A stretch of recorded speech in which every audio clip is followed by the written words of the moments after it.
Well, yesterday's video aged like a beautiful red wine. This is not what I expect to happen every single time, but the signs have been there for a very long time. We're watching the macro cycle play out. We're watching the bottoms come into the market in 2022. We're watching the market slowly and then very fast climb out of the wall of worry, going from higher low to breaking out of resistance levels. This is what we've seen overnight on the S&P 500. We've seen this on the NASDAQ, closing at some of the highest levels in over a year. We're also seeing the strength in Bitcoin coming in while the US dollar is also strong. There are so many signs here in the markets showing that the bears are getting crushed slowly and then eventually quite quickly. This was the warning in yesterday's video.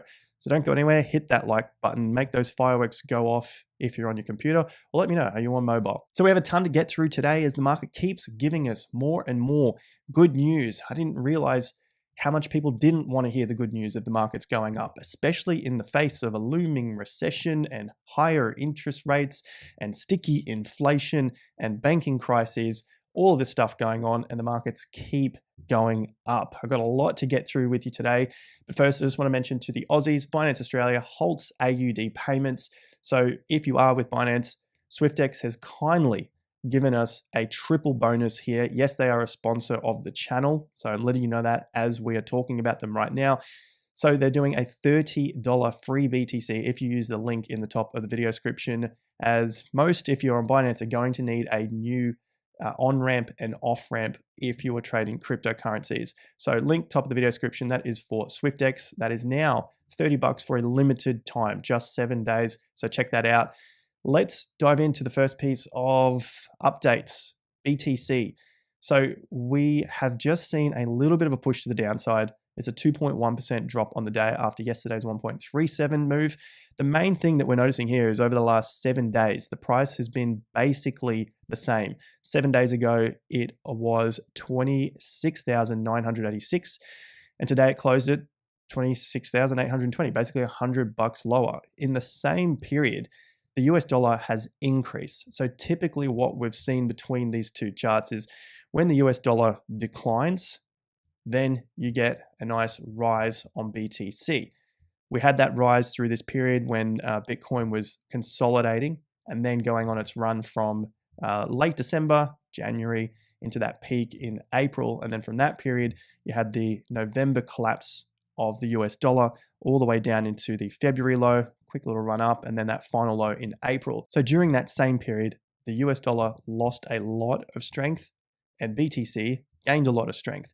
And in the short term, what we were seeing was just a little bit of hesitation here from BTC. Of course, these swings have felt like the new bull market and bear market to most investors, but when you look back over 7 days, price has basically gone nowhere. When we look back all the way to this swing bottom that occurred in March, going back 52 days, price is basically the same as it was back then as well.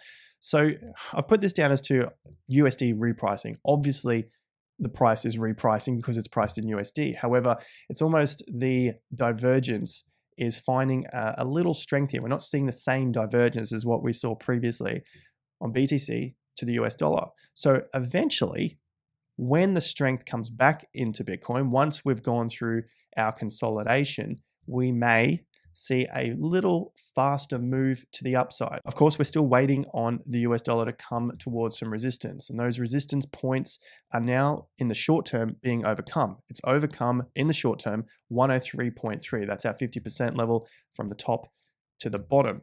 The next levels to the upside, we can see are around 105, 105.3. These go all the way back to June 2022. There's a peak, small resistance. There's a couple of bottoms here. Then we started to have some support before it broke down and became resistance.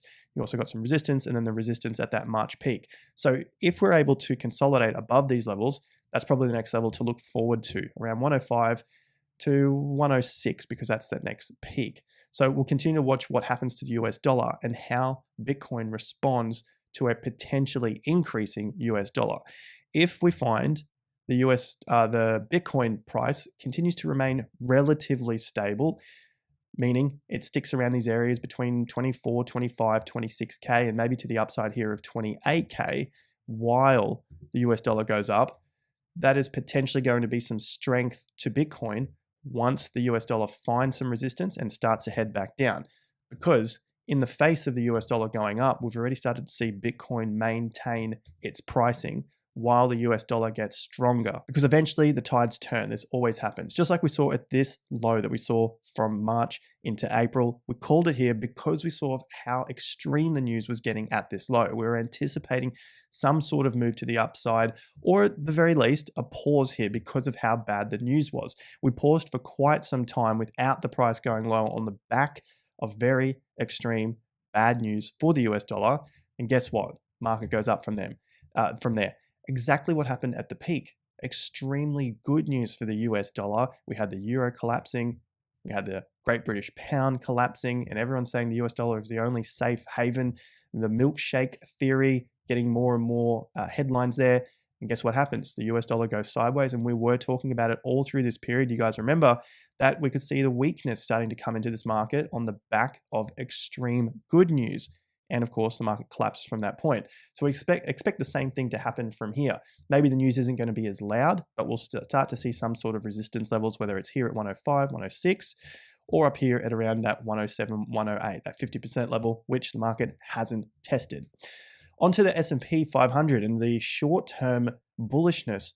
Here is the breakout. The market hits a new closing price, new highest closing price for 2023. A new highest daily close of 2023, a new highest price as well. It's had its highest daily close in 9 months. It is 2.65% from the August top. This was that peak before the market collapsed into that final cycle low. All the stuff we've been covering for that entire transitional period of the S&P. It broke the 4,200. We need to get a few more closes above there. It closed above the bear market 50% level. That is from the top to the bottom. You can see this level right here. When you move that to the top, there it is there, that 4150-ish level. So nice closes above there, showing more strength coming into the market. It's now just 14% from the all-time high. So once there was a whole bearish move, now we're starting to see that move to the upside. And it's also now 217 days from the low. So about 7 months. It's technically out of a bear market, climbing 20% from the low. So it's just over 20%. There is your low. There is the current price to 20.5% to the upside. So technically speaking, it's out of a bear market. So these are just the facts from the chart. There is nothing there that's an opinion. That's literally the facts from the chart. Also, there are higher swings as well, which I haven't pointed out in that post, but you guys know about it.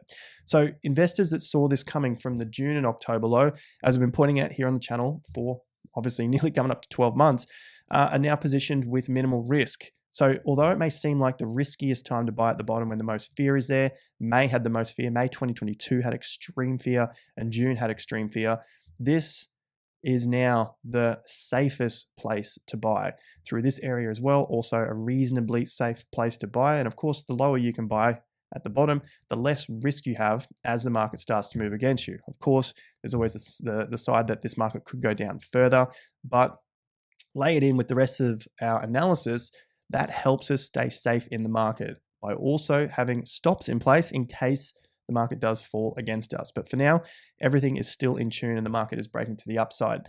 So what happens from here? Well, this is leaving all those that are still in cash, like we talked about in yesterday's video, the warning that I've got here where we had a lot of cash sitting on the sidelines, and eventually this has to start creeping into the market because of the gains that the market is making. It's putting pressure onto the cash on the sideline that's only making 4 to 5%. These managers have to be beating the market. They have to be doing better than the market. So keeping money in cash is going to hurt their bottom line. So this eventually starts to put a squeeze onto the market, and you start to see this thing move higher and higher, just like we're starting to see on the NASDAQ. So this becomes risky now. This is the risky part. When the market starts to go up, is risky. Just look at Bitcoin.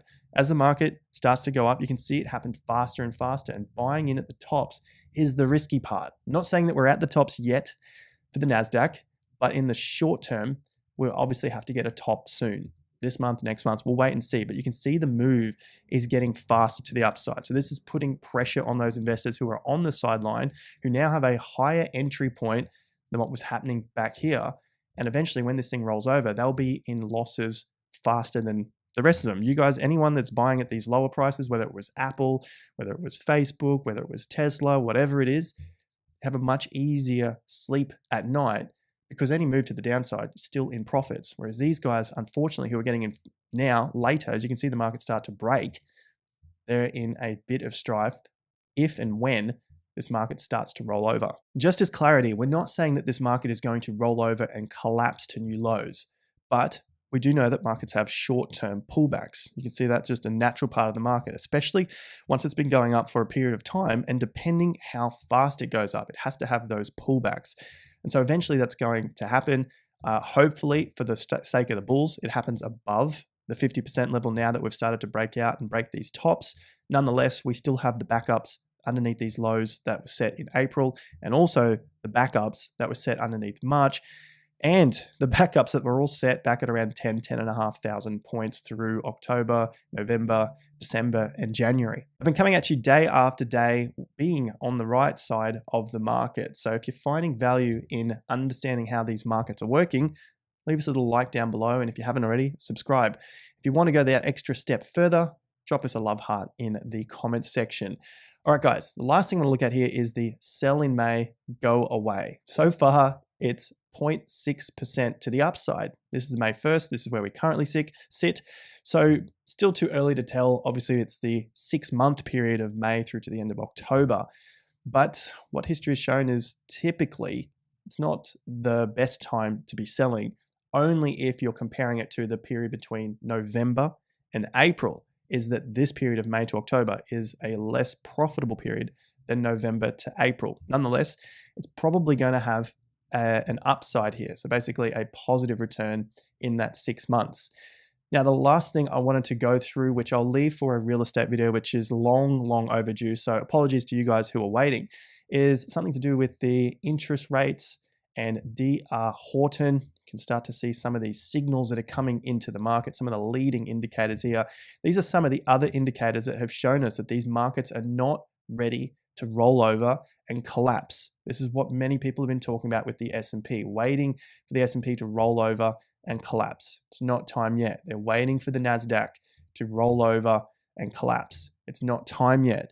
The home builders are showing us a very different sign. The interest rates are also showing us a very different sign. And this has been brought up many times on many different other places around the media and I guess other influencers. And I just want to go through this and show you what it means in real terms and what we can expect over the coming years, because this is going to come to a major collapse. Not yet, we have some time, but we're starting to see some of those signs of this move speeding up.